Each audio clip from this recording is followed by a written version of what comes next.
I just got done making the creamiest, most flavorful homemade hummus. I can't wait for you to try it. I love to eat things that aren't always a full meal, but things that can just be kind of made into a meal, and that's what this hummus is all about. Now, hummus has so many different types. There are so many different things you can add into hummus.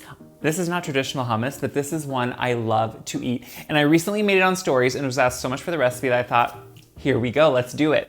Now, what we're gonna do is make this more convenient for anytime hummus, which is gonna be starting with canned chickpeas. Now, why are they good? Because they're ready to go. The one thing is though, of course cooking your own is always gonna be creamier, but we wanna mimic that. So what we're gonna do is gonna add the liquid and the chickpeas right into a small saucepan, and we're gonna add a little bit of baking soda. So what the baking soda is gonna do is actually help the skins break down more, and it's gonna continue to cook these that when we blend them later on with all the ingredients, they are gonna be more smooth, more creamy, which is exactly what you want in a good hummus. So I know I'm gonna have out there people that don't believe me. No one's gonna know whether these were canned or home cooked. So let's put these on the stove, bring them to a simmer, and then just let them cook for a few minutes. So these cooked for a while. I took them off and you can see they are still hot, but you can even already see how those skins are just coming right off, and then they pretty much just disintegrate. Now, it doesn't sound like a big deal, but the thing is, those skins otherwise kind of can be tough, and they can kind of give a texture to a hummus if you just do it straight from the can. So this is just a great, quick, cheat way to add it. Now I'm adding that liquid that it cooked with. Now, obviously a little bit of the liquid cooked down or cooked off from the steam evaporation. So I do add a little bit more water. The thing is, reserve a little bit of the water and you can just add more if it isn't quite creamy enough, because that can change every time. So now we just want to add all the other components. So even though this is a different style and it has different flavors, I am adding tahini. I love a good tahini because it adds that richness. It also adds more of the creaminess. Now, we're gonna do something a little bit different with this one, in that some of that richness and creaminess isn't coming from only tahini, avocado. This is where I'm saying this is not traditional. I'm not trying to be traditional. What I'm saying is this is just something I like to eat. So some people may say this is more of a dip. That's fine, it's good. So what I'm doing is taking the avocado, just taking the pit out, and then I'm gonna scoop that whole avocado right in there. So this is obviously a ripe one, and I love the bright green flavor.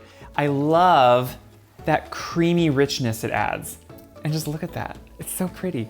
So then what we're gonna do is keep adding a lot of elements that we would in a hummus. Now this one, what's gonna be different is cilantro. Now if you don't like cilantro, this may not be the hummus for you. I'm just roughly chopping it because you can see this is gonna get blended, but I'm adding a nice hefty amount. So what we're kind of converging here is the idea of some of the flavors almost in a guacamole and some of the flavors in a hummus, and we're gonna let them just blend together.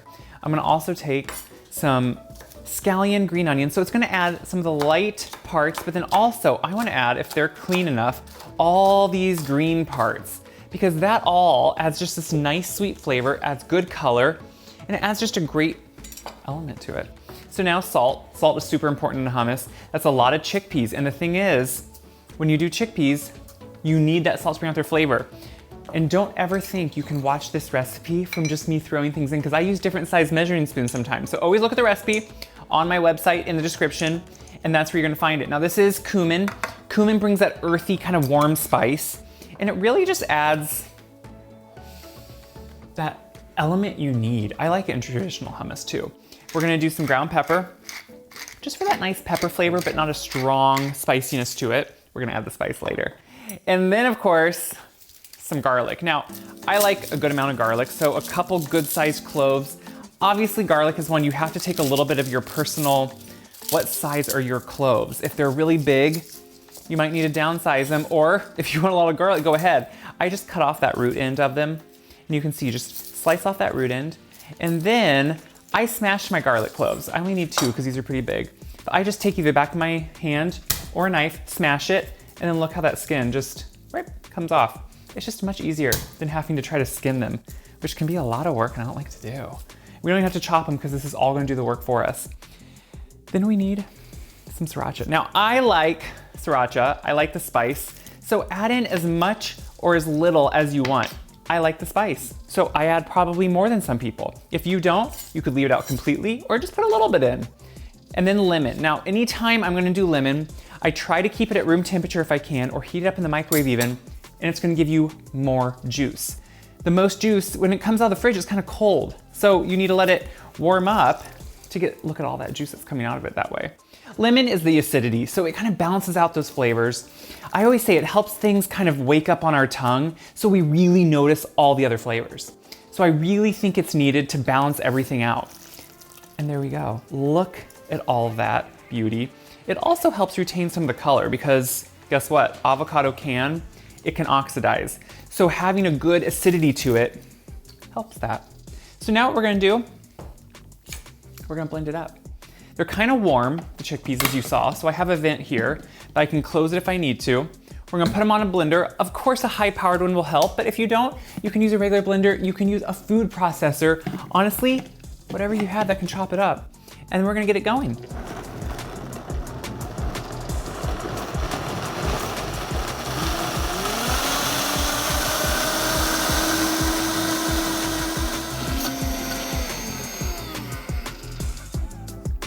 So you can go in and check it a few times, or if you need to use the stomper, you can do that too, but I mean, instantly, I think you can see. Look at that creaminess.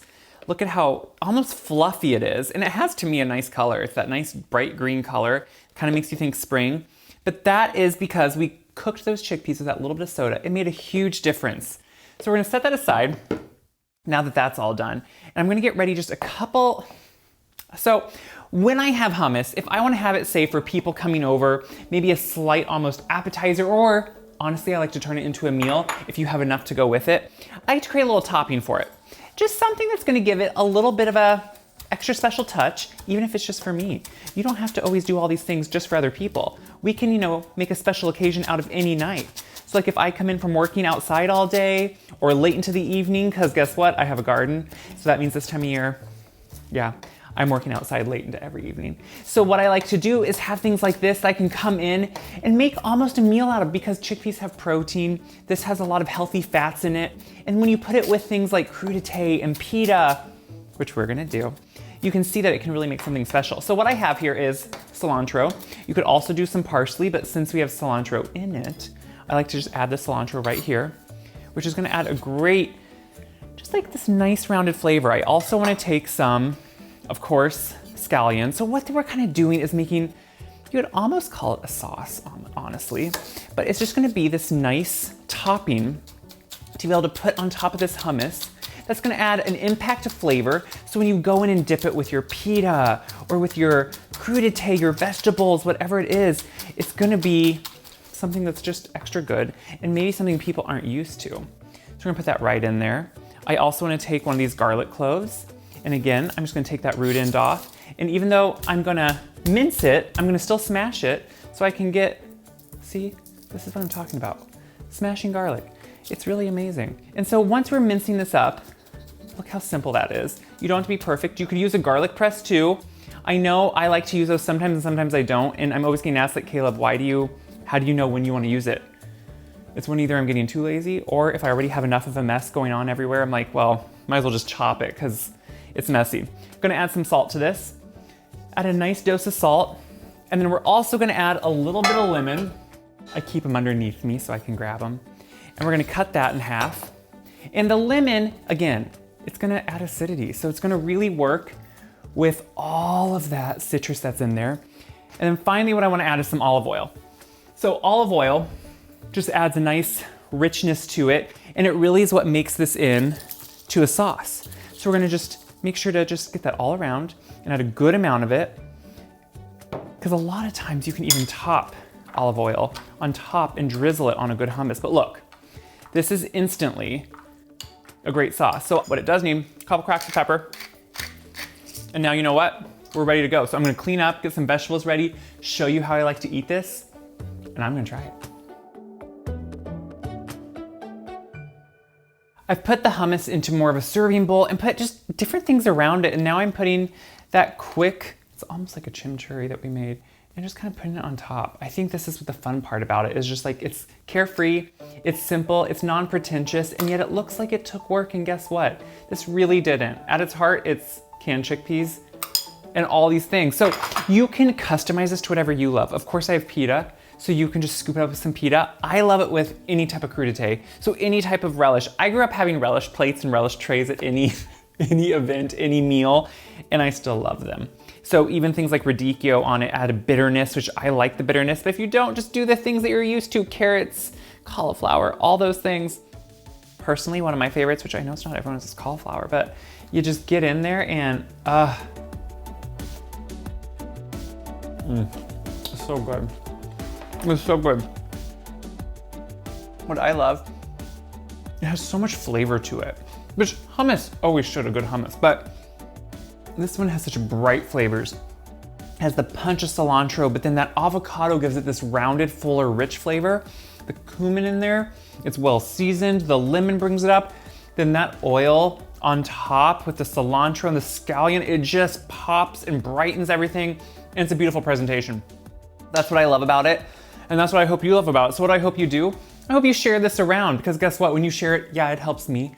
It helps everyone else see that if this guy can make anything, anyone can make this. It's super easy, it's healthy, it's delicious, and it's fun. That's the best part. Eating the rainbow is fun. So share it around, check my website, wiseguy.com, for this recipe and all my recipes. Until next time, make something good, enjoy it, and be happy.